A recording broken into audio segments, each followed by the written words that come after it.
요즘 AI 1인 기업 이야기가 많이 나오고 있죠. 단순 유행일까요? 아니면 진짜 구조가 바뀌고 있는 걸까요? 그런데 동시에 이런 말도 나옵니다. AI 1인 기업 그거 허상이다. 오늘은 이 환상과 현실, 정확히 어디까지가 진짜인지 냉정하게 한번 말씀드려 보겠습니다. 먼저 부정적으로 보는 분들 충분히 근거가 있고 이해합니다. 하지만 제 생각은 조금 다릅니다.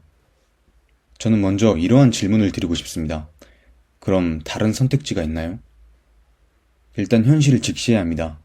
대부분의 업무는 AI가 압도적으로 잘 처리합니다. 그럼 앞으로 AI를 능숙하게 다루는 소수의 사람들을 제외하고는 일자리가 사라지는 수준. 이건 이제 피할 수 없는 흐름입니다. 한 명이 기존 10명 이상의 일도 할 수 있게 될 거니까요. 그럼 우리에게 남은 선택지는 뭘까요? 나만의 시스템과 서비스를 만들어서 AI 1인 기업을 운영하는 것. 저는 이게 엄청난 가치가 있다고 확신합니다. 그리고 분명히 성공하는 사람들도 나오고 있습니다. 하지만 이런 의견도 있습니다. 대기업이나 큰 회사들이 이미 다 장악했기 때문에 다 허상이다. 그럼 저는 이렇게 묻고 싶습니다. 그럼 그냥 기본소득 받으면서 살아야 하나요? 그분들의 말씀대로면 취업도 안 되고 창업도 안 된다는 건데 그럼 어떤 미래가 올까요? 극소수의 AI 소유주와 개발자만이 엄청난 부를 독점하고 대다수의 사람들은 그들이 자비롭게 던져주는 생계 위로 살아가는 수동적인 사회. 계층 이동은 불가능에 가까워지고 인간으로서의 존엄성마저 위협받는 암울한 디스토피아입니다. 저는 모두가 잘 사는 유토피아는 인간의 욕망 때문에 올 수 없다고 봅니다.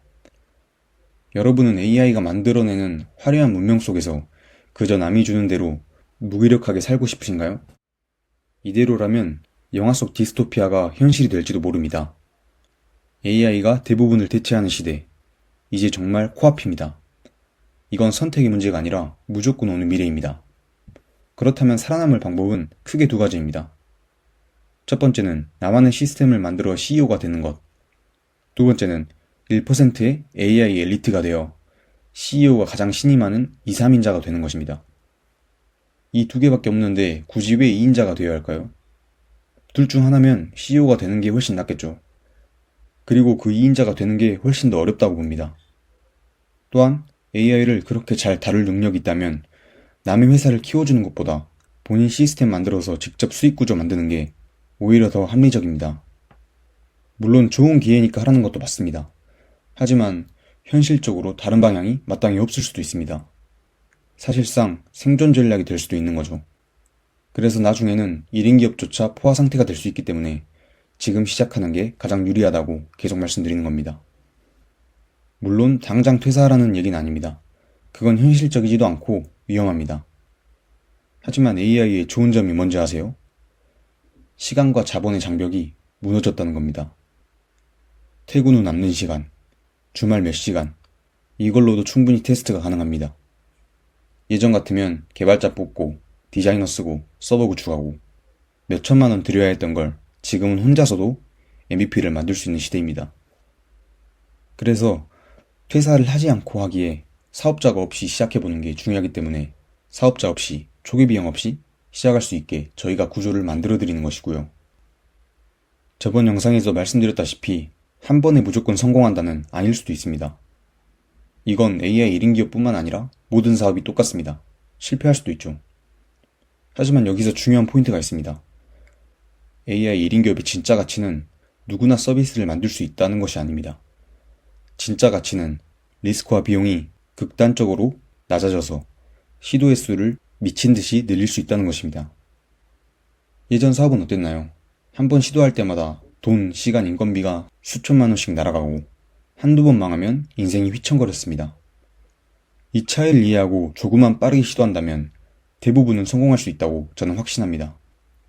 그리고 AI가 이런 식으로 계속 발전하면 1인 기업을 하는 사람에게는 엄청 유리하게 작용할 겁니다. 그래도 대기업이 다 해먹는 거 아니에요? 이렇게 물어보신다면 한번 수치로 확인해 보겠습니다. 일단 대기업과 큰 회사가 손대는 서비스를 만들 필요가 전혀 없습니다. 소수를 타겟으로 하는 니치한 서비스를 만들면 됩니다. 대기업 입장에서는 돈이 안 되지만 개인에게는 충분히 돈이 되는 시장이 있습니다. 구체적인 계산을 해볼까요? 먹고 살기 위해 월 500만 원을 1인 기업으로 벌어야 한다고 가정해봅시다. 여러 요금제를 고려했을 때 평균적으로 한 명당 2만 5천 원 상품이라면 한 달에 200명만 모으면 됩니다. 200명이 많아 보일 수 있습니다.